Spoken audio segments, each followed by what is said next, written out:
America का करारा प्रहार, फुस पाकिस्तानी मिसाइल वार। जी हां, पाकिस्तान की हरकतें अब एक और झटके का शिकार हुई हैं और यह झटका दिया है अमेरिका ने। दरअसल अमेरिका ने लंबी दूरी की बैलिस्टिक मिसाइल तैयार कर रहे पाकिस्तान पर शिकंजा कसा है।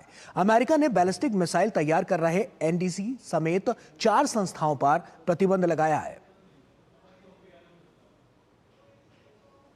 अमेरिका ने पाकिस्तान के बैलिस्टिक मिसाइल कार्यक्रम पर जोरदार चाबुक चलाते हुए इससे जुड़ी कई कंपनियों पर प्रतिबंध लगा दिया है।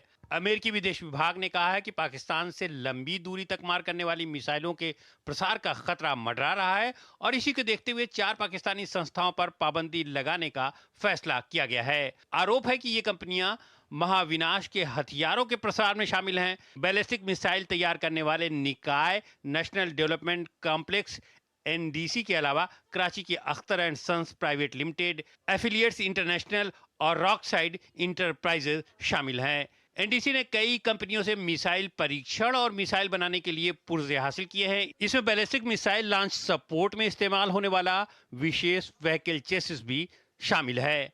अमेरिका पाकिस्तान के मिसाइल कार्यक्रम को लेकर चिंताएं पहले भी व्यक्त करता रहा है, लेकिन पाकिस्तान में किसी सरकारी एजेंसी पर यह अपनी तरह का पहला प्रतिबंध है। प्रतिबंधित होने वाले संस्थाओं की अमेरिका में संपत्ति जब्त कर ली जाती है और अमेरिका के लोग उनके साथ व्यापार नहीं कर सकते हैं।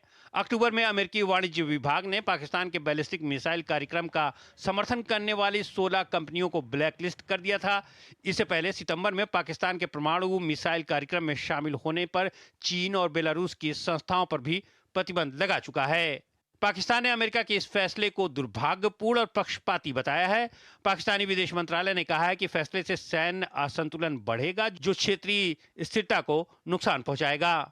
पाकिस्तान की शाहीन 3 मिसाइल की रेंज 2750 किलोमीटर जबकि अबाबिल की 2200 किलोमीटर होने का दावा किया जाता है। विशेषज्ञ पाकिस्तान के शाहीन 3 मिसाइल के खुद से बनाने के दावे से इनकार करते हैं। उनका मानना है कि इसमें चीन ने मदद की है। ये चीन की M18 और DF-21 मिसाइलों के आधार पर बनाई गई है। तो अमेरिका द्वारा पाकिस्तान पर एक बड़ा प्रतिबंध, इसे हम कह सकते हैं, और साफ तौर पर यह नजर आ रहा है। उसके दूरगामी परिणाम क्या कुछ हो सकते हैं, आइए इसी पर हम चर्चा भी करते हैं। हमारे साथ प्रोफेसर हर्षवर्धन हमारे साथ तो जुड़ रहे हैं, जो कि वाइस प्रेसिडेंट हैं ODF के। सर, बहुत स्वागत आपका। और उसी के साथ मेरा सबसे पहला सवाल आपसे यही है कि जिस तरह से हम देख रहे हैं कि जो अमेरिका ने पाकिस्तान पर जो प्रतिबंध लगाए हैं, क्या मायने और कितना बड़ा झटका पाकिस्तान के लिए इसे कह सकते हैं? देखिए, पिछले कुछ समय से अमेरिका और पाकिस्तान के संबंधों में काफ़ी खटास आ रही थी और बाइडेन एडमिनिस्ट्रेशन ने लगातार पाकिस्तान पर कई प्रकार की पाबंदियां लगाई हैं। और ये कोशिश हमेशा से रही है कि पाकिस्तान जिस तरह से एक डिस्ट्रप्टिव फोर्स के तौर पर उभर रहा था, उसको कंट्रोल कैसे किया जाए। पाकिस्तान के खासकर चीन के साथ जो संबंध है, उनको लेकर कई प्रकार की कयासें लगाई जाती रही हैं और उसको देखते हुए भी अमेरिकी प्रशासन जो है वो काफ़ी चिंता में रहता है। और इसका कारण जो बैलिस्टिक मिसाइल्स का जो इसका प्रोग्राम है पाकिस्तान का, वो काफ़ी हद तक चीन से प्रभावित रहा है। और उसको देखते हुए मुझे लगता है एक तरह से चीन जो है उसको बड़ी समस्या बाइडेन एडमिनिस्ट्रेशन मानता है और उसके तहत जो कार्रवाई की जा रही है उन देशों के ऊपर जो चीन के साथ इस तरह की तकनीकी संबंध और खासकर सैन्य प्रणाली है, उसमें जिस तरह की तकनीक की जरूरत होती है, उसको लेकर कैसे कंट्रोल किया जाए, इसका एक बड़ा मैसेज मुझे लगता है इससे पाकिस्तान को मिलेगा। लेकिन इससे क्या पाकिस्तान और चीन के संबंध और गहरे होंगे? मुझे लगता है ये एक बड़ा प्रश्न है जो भारत को और अमेरिका को दोनों को सोचना पड़ेगा। ऐसे में अंतर्राष्ट्रीय मायने भी इस जो हम देख रहे हैं कि इस पूरी स्थितियों की देखने की ज़रूरत है, क्योंकि अंतर्राष्ट्रीय मायने भी इसके बहुत कुछ कहते हैं। क्या इजराइल से भी इसका कनेक्शन, और जो परमाणु बम की बात भी जो निकलकर सामने आ रही है, क्या भी ये इम्पॉर्टेंट फैक्टर है इसमें? जी देखिए, पिछले हमने कुछ 1-2 साल से देखा, खासकर जब से यूक्रेन का युद्ध हुआ उसके बाद मिडल ईस्ट में जो जिस तरह का क्राइसिस चल रहा है, उसमें न्यूक्लियर वेपन्स की बात बार-बार की जा रही है और न्यूक्लियर वेपन्स प्रोलिफरेशन को लेकर जो एक बड़ी चिंता दुनिया भर में बनी हुई है और उसको लेकर पाकिस्तान हमेशा से एक ऐसा देश रहा है जहाँ से इस तरह की जो तकनीक है वो दुनिया भर में फैली है जी। और वो कहीं पर इस मुद्दे के केंद्र में है। और मुझे लगता है चाहे वो बाइडेन हो आज या कल जब ट्रंप आएंगे, वो भी पाकिस्तान को जिस तरह से अपनी एक रिस्पॉन्सिबल छवि बनाने में असफलता मिलती रही है, वो एक बड़ा कारण बनता रहेगा कि अमेरिकी प्रशासन इसको टारगेट करता रहेगा और न्यूक्लियर इश्यूज पर खासकर, क्योंकि ये न्यूक्लियर प्रोलिफरेशन जो है वो सबसे बड़ा मुद्दा जो वैश्विक पटल पर हमेशा से रहा है। और अभी जबकि चिंताएं बढ़ने लगी हैं तो पाकिस्तान जैसे देशों के ऊपर और सख्ती की उम्मीद की जा सकती है। बिल्कुल। पाकिस्तान का स्टैंड इस पर किस तरह से नजर आ सकता है, क्योंकि हमने देखा है कि जैसे ये बड़ा झटका लगा है पाकिस्तान में, अभी जो चीज़ें हैं वो अस्त व्यस्त नजर आ रही हैं, क्योंकि साफ तौर पर उनकी भी एक प्रणाली थी आगे की, उन्होंने भी अपनी कुछ इस पर एक रोड मैप तैयार कर रखा था। तो कहीं ना कहीं जब ये बड़ा झटका वहां पर लगा है तो कहीं ना कहीं अंतर्राष्ट्रीय स्तर पर भी इसके बहुत सारे मायने निकलते हुए नजर आएंगे।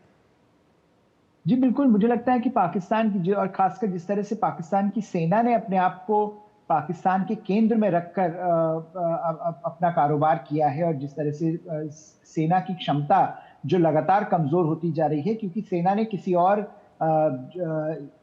सेक्टर को बढ़ने नहीं दिया। तो खासकर इकोनॉमी पाकिस्तान की समय इतनी खराब हालत में है, आर्थिक तंगी जो पाकिस्तान में है, उसको देखते हुए अगर सेना की हम बात करें, सैन्य शक्ति की बात करें, तो ये बड़ा स्वाभाविक है कि उस पर प्रभाव पड़ेगा। और इस तरह के जब सैंक्शंस लगाए जाते हैं, इस तरह की टारगेटिंग की जाती है, तो उससे जो एक छवि पाकिस्तान की सेना ने अपने देश में बना रखी है कि वो पाकिस्तान की सारी समस्याओं का समाधान सेना के पास इतनी क्षमता है कि वो बड़े से बड़ी समस्या को दूर कर पाए, उस पर बहुत बड़ा एक झटका लगता है। जो तो मुझे लगता है इससे सेना के ऊपर भी जो प्रश्न है जो लगातार बढ़ते जा रहे हैं वो और बढ़ेंगे, और जो सिविल मिलिट्री रिलेशनशिप है वहां पर, जो सरकारी तंत्र और मिलिट्री के बीच में, सेना के बीच में, पाकिस्तानी सेना के बीच में एक समन्वय है, उसके ऊपर भी बड़े सवाल खड़े हो सकते हैं। बिल्कुल। अमेरिका की तरफ से तो ये प्रतिबंध लगाया गया है, लेकिन अब हम देख सकते हैं कि चीन के पास ये विकल्प है साफ तौर पर, क्योंकि अब पाकिस्तान, जिस तरह से चीन और पाकिस्तान को जो देखा गया है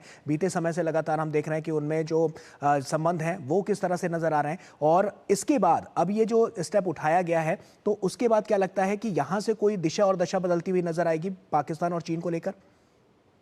देखिए, चीन का हमेशा से एक रोल रहा है पाकिस्तान में, वो बड़ा इंपॉर्टेंट रहा है। चीन हमेशा कोशिश करी कि वो पाकिस्तान को भारत के सामने खड़ा करने की कोशिश चीन की रही। हमेशा नाकामयाब रहा चीन, लेकिन चीन ने अपनी कोशिशों से चीन बाज नहीं आता है। तो मुझे ऐसा लगता है कि जब ये एक तरह से पाकिस्तान के ऊपर पश्चिमी देश और खासकर अमेरिका की जो एक मुहर थी वो हटती जा रही है, चीन का वहां पर प्रभाव और बढ़ता रहेगा, क्योंकि चीन ही एक ऐसा देश, एकमात्र ऐसा देश है जो पाकिस्तान को आर्थिक तरीके से मदद कर सकता है। और पाकिस्तान को इस समय आर्थिक मदद की जरूरत है, और ये आर्थिक मदद जो सामरिक मदद के रूप में भी हम देख पाएंगे। तो जैसा हम पहले कह रहे थे कि जो बैलिस्टिक मिसाइल्स हैं पाकिस्तान की, वो काफी हद तक चीन के मिसाइल्स की कॉपी है, चीन की तकनीक है। तो मुझे लगता है चीन का प्रभाव पाकिस्तानी सैन्य शक्ति में और बढ़ता हुआ हमको नजर आएगा, और चीन का जो एक शिकंजा है वो पाकिस्तान के ऊपर और कसता नजर आएगा। निश्चित तौर पर। और पाकिस्तान के पास अब क्या विकल्प बचता है? जैसे जो तमाम परिस्थितियां देख रहे हैं, तो अंतर्राष्ट्रीय स्तर पर भी पाकिस्तान जो है वो बेनकाब हुआ है। कई इसके अलग अलग पैमाने हैं, लेकिन अब की बार जब अमेरिका ने भी हाथ खींच लिया है और जिस तरह की स्थितियां चीन के साथ भी हैं, तो अब की बार अब पाकिस्तान के पास क्या विकल्प बचता है? क्योंकि साफ तौर पर पाकिस्तान इसको लेकर बड़ी रणनीतियां बना रहा था, तो अब की बार क्या पाकिस्तान के लिए यह बैकफुट पर आने का पूरा वो है, क्योंकि ये बड़ा इसके झटके के रूप में इसको देखा जा रहा है? देखिए, पाकिस्तान के पास बहुत ज्यादा विकल्प है नहीं इस समय, और अपने आप को चीन के पूरा समर्पण करने के अलावा पाकिस्तान के पास ज्यादा कुछ बचा नहीं है, क्योंकि पाकिस्तान की आर्थिक हालत खराब है। पाकिस्तान की अगर आप राजनीति की बात करें तो वहां पर उथल पुथल मची हुई है। सेना और जो राजनीतिक ढांचा है उसके बीच में समन्वय बिल्कुल नहीं है, और सेना की लगातार कमजोरी जो ये एक्शन अमेरिका का भी इसको डेमोन्स्ट्रेट करता है, वो एक तरह से पावर वैक्यूम उसने वहां पर क्रिएट किया हुआ है। तो हम देखते हैं किस तरह से जो इमरान खान की रैलीज हैं या इमरान खान का समर्थन बढ़ता जा रहा है, जो सेना नहीं चाहती। तो वो जो एक केओस की स्थिति है, अराजकता की स्थिति पाकिस्तान में बनती जा रही है, उसको देखते हुए भी मुझे लगता है पश्चिमी देश और खासकर अमेरिका की चिंता जायज है कि पाकिस्तान की जो सैनिक क्षमता है वो किसके हाथ में जाएगी। अगर वहां पर केओस बढ़ता है तो क्या वहां पर जो नॉन स्टेट एक्टर्स हैं, जो टेरर ग्रुप्स हैं, एक्सट्रीमिस्ट ग्रुप्स हैं, वो क्या इसका कब्जा लेंगे। तो इसीलिए मुझे लगता है ये जो कुछ अमेरिका करने की कोशिश कर रहा है, वो एक तरह से एक मैसेज दे रहा है दुनिया को कि पाकिस्तान को भी, अगर हम ना भूलें कि पाकिस्तान से जिस तरह की समस्याएं आती रही हैं लगातार, वो हम अगर पाकिस्तान को नजरअंदाज करेंगे तो वो और बड़ी समस्याओं के तौर पर खड़ा हो सकता है। तो मुझे लगता है एक तरह से ये एक मैसेज भी है, पाकिस्तान को भी है कि वो अपना घर ठीक करे, और दुनिया को है कि वो अपनी नजर पाकिस्तान से ना हटाए। मुस्लिम देशों पर भी क्या इसका इम्पैक्ट पड़ता हुआ नजर आएगा? क्योंकि साफ तौर पर हम देखा है परमाणु बम में मुस्लिम देशों में अगर देखें तो वो सिर्फ पाकिस्तान के पास है। देखिए, असर तो नजर आएगा, लेकिन मुझे लगता है कि जो सारे, अगर आप हमारी गल्फ कंट्रीज को देखें आज, जो खाड़ी के देश हैं, वो सारे भारत के साथ आज ज्यादा क्लोज हैं। वो भारत के साथ काम करना चाहते हैं। हालांकि उनकी पुराने संबंध रहे हैं, और जिसका आपने जिक्र किया कि जो इस्लाम का जो एक गठजोड़ रहा है, लेकिन वो टूटता हुआ नजर आ रहा है कहीं पर, कि उनको लग रहा है कि भारत जो अपॉर्चुनिटी आज उनको दे रहा है आर्थिक तौर पर, वो पाकिस्तान नहीं दे सकता, और पाकिस्तान जो कमजोरी पाकिस्तान आज दर्शा रहा है वो उनके लिए भी समस्या बन सकती है।